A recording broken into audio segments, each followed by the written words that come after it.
The Outer Worlds 2, it is here, and thanks to Xbox, they hooked me up with a little bit of early access, so I've been playing it over the last 2 days or so, and I'm here to share my thoughts and impressions with you. Not sponsored or anything, they just asked me if I wanted access to the game early, and I said, sure, so here we are. But don't worry, I'm going to keep all of my gameplay footage and everything you see to early game sections, as you can see here, so don't worry, all of the stuff you're going to be seeing in this video, except for maybe some clips from trailers and stuff, is going to be from the first like 2 hours, 3 hours of the game, because I know I get really frustrated when I watch a video like getting game impressions and then I find out that like there was a major spoiler in the intro section of the video. It's been a problem with like IGN in one of their reviews recently, I think it was the Yote review, had like a pretty serious spoiler in the review. It was crazy. So rest assured, I'm not going to do that here. Don't worry. Don't worry. You can watch this video and still play the game yourself. Real quick to address the elephant in the room. Yes, my voice is a little hoarse. I have been recovering from laryngitis. So until like yesterday, I just could not talk. I would try to talk and it would just be like, it was kind of miserable, honestly. You don't realize how valuable it is to be able to talk until you can't. You know, especially when you do it for a living like I do. So I'm gonna keep this video a little shorter so that I don't push myself and like blow out my voice all over again. So forgive me if the runtime on this is shorter than a normal video, but hopefully you understand. The first thing I will say about the opening hours of the game is that this is way higher production value than the first game was. The first game felt firmly like a AA game, even like slightly indie at times. And that excused a lot of the clunkiness because we were able to go, yeah, it's not super great over here, but that's because it had a lower budget. You know, it's one of the pros and cons of having a smaller budget is that it can excuse shortcomings, but it also means that like you can't expect to charge, say, $80 for the game, which is what Microsoft wanted to do with Outer Worlds 2 initially before they walked it back. That's a whole other story though. This time around though, Outer Worlds 2 really does feel like a marked step up across the board in terms of production value. The texture work, animation work, voice capture, all of it is significantly better than the first game. And for me, the big standout has been like the texture work on weapons and cloth especially. It looks way better, really good. And I think they deserve credit for that because it's really well done. But you may be thinking, Luke, it doesn't really look like that big of a step up. Like, what do you mean? What are you saying?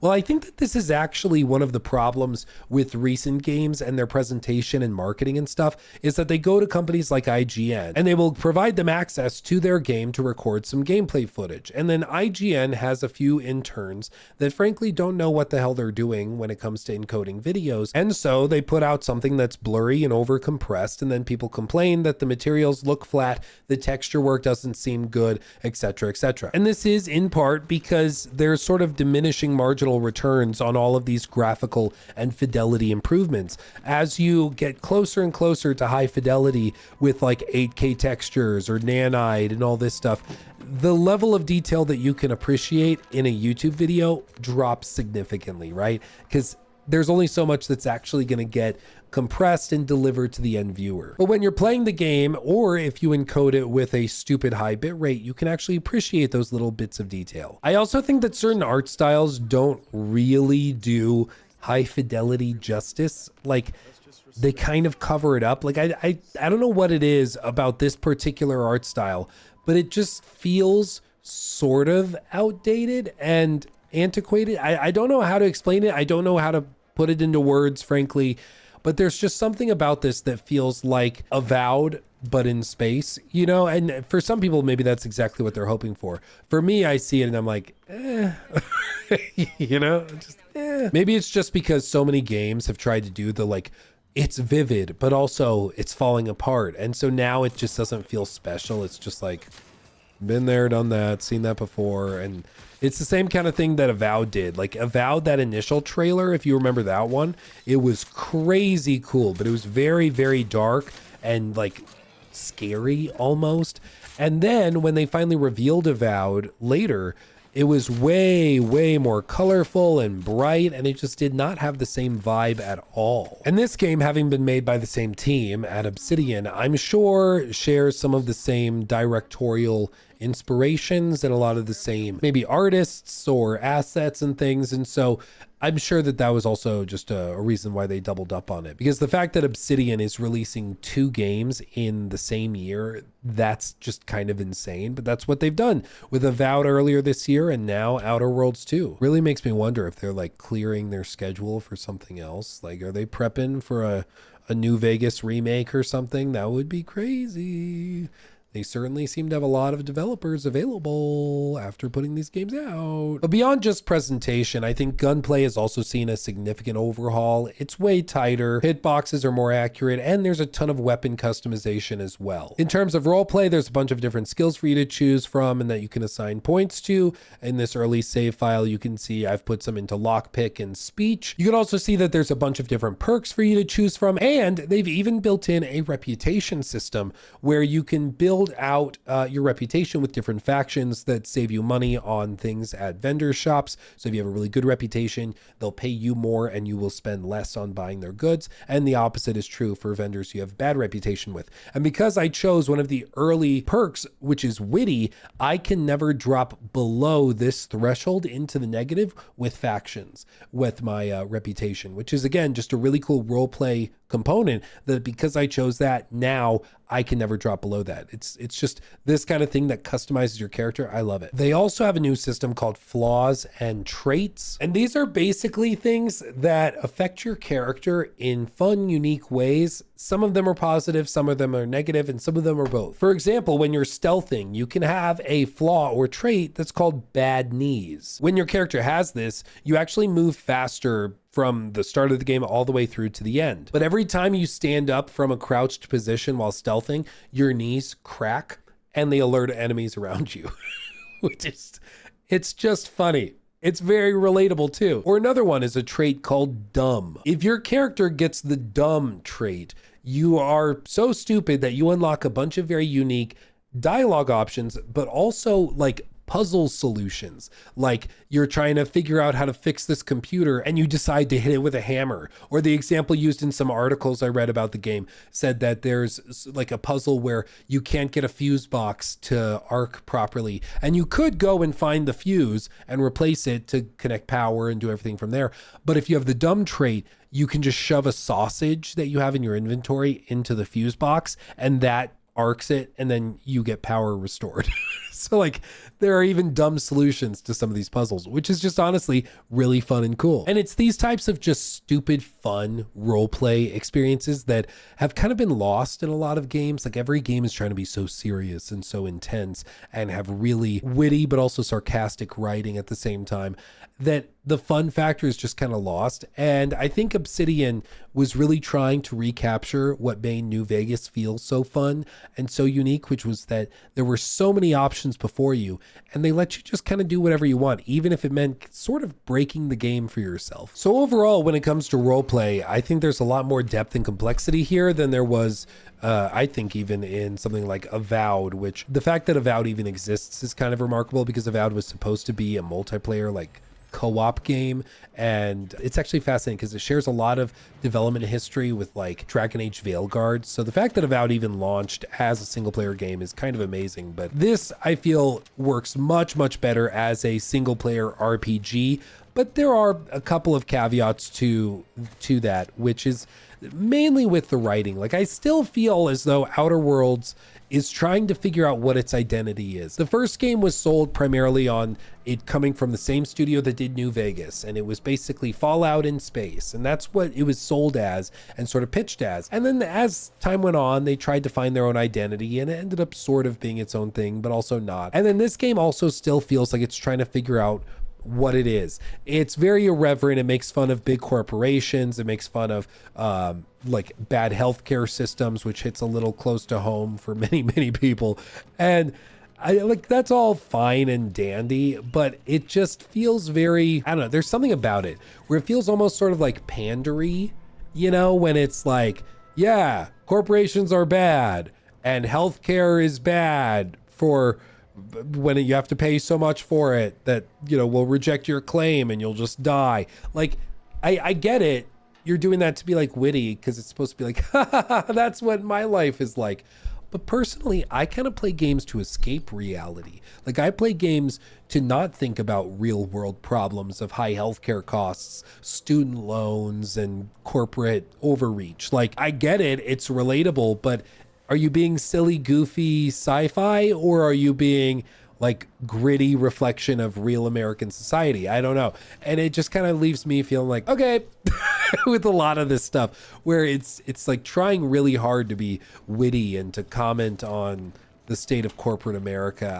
I don't know. Maybe it's just me. Maybe I'm sensitive to it, but it's something I've noticed that I'm just kind of like, okay, can we calm down just a little? Because it's constant. The other aspect that I know has been brought up by multiple reviewers, so I'm sure it's not just my impressions in the early hours, is the companion writing. Companions in an RPG are really tough to get right. I totally get it. I understand it. I'm sure I would do a bad job if I were in charge of it. But I don't need to be a chef to know when my pasta tastes bad. And if a companion isn't working that well for me, I feel like I can say that, and that's totally fine. No way I was playing and recording and then it just crashed. It's my second crash. Yep. Dude, what is it with Obsidian games? They just hate me. This whole PC is like brand new too, because it sort of started melting like a couple weeks ago. I don't know what's happening anymore, dude. Okay, well, the game crashed. Hold on.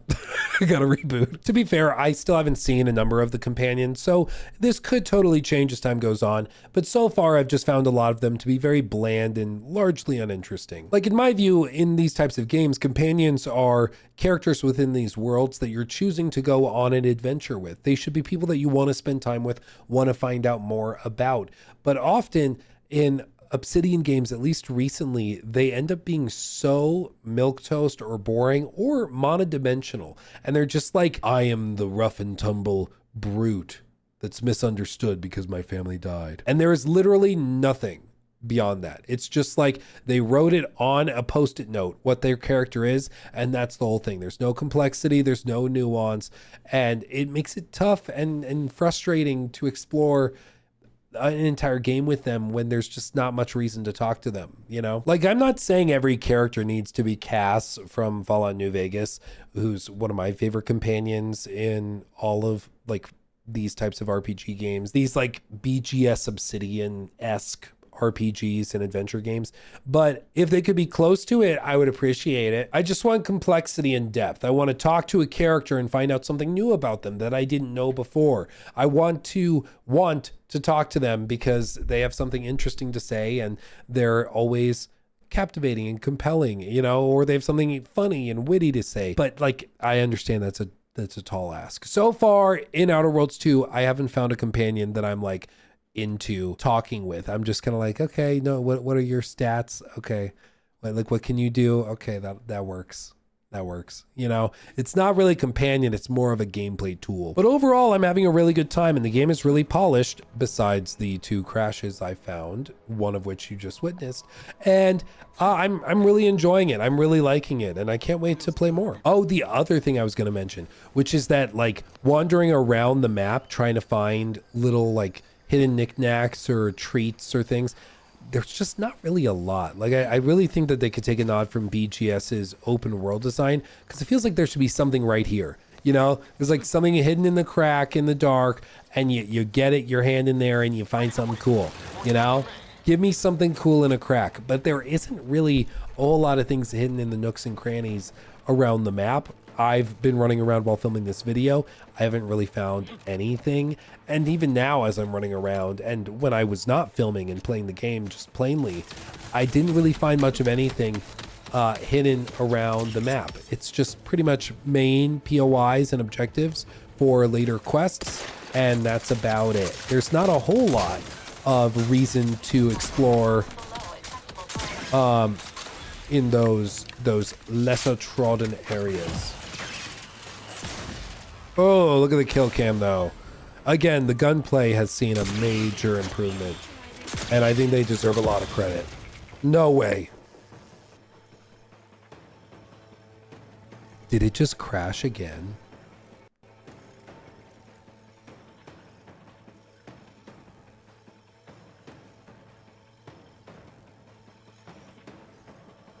What is happening, dude? What is happening? What is happening? Now, to be clear, before I film any of these videos, I fully update drivers. I update my entire computer, and both computers actually. I have a streaming PC and a gaming PC. And so we do everything as best we can to avoid any sort of problems on our side, including having really high-end hardware for playing these games in these videos. And so for me to find multiple crashes while filming a video is rare. And I'm kind of like 2 for 2 because we had these problems with Avowed earlier this year where I started out that review by demonstrating a crash live that I got to be repeatable. And then with this game, it's a similar thing where it's crashing at random times.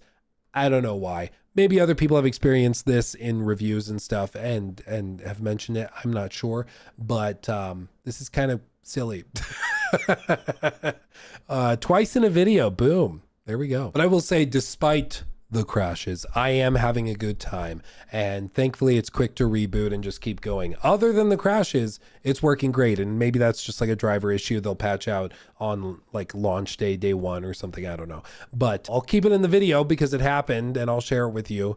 There you go. But that hasn't been my experience while playing off camera, which is just funny. So apparently there's like the ghost of game crashing that pops up whenever I film. But anyway, I'm gonna keep playing it because I'm having a really good time, and it's just kind of a fun game to enjoy. I still have my Game Pass subscription anyways. It hasn't expired yet, so I guess play it through there, or you can get it on Steam and all those places if you're interested. But let me know what you think of the game in the comment section below. Does it pique your interest? Are you intrigued? Let me know. But until next time, my friends, I'm gonna let my voice rest now. Much love. I'll see you in the next one. Hugs and kisses. Bye-bye.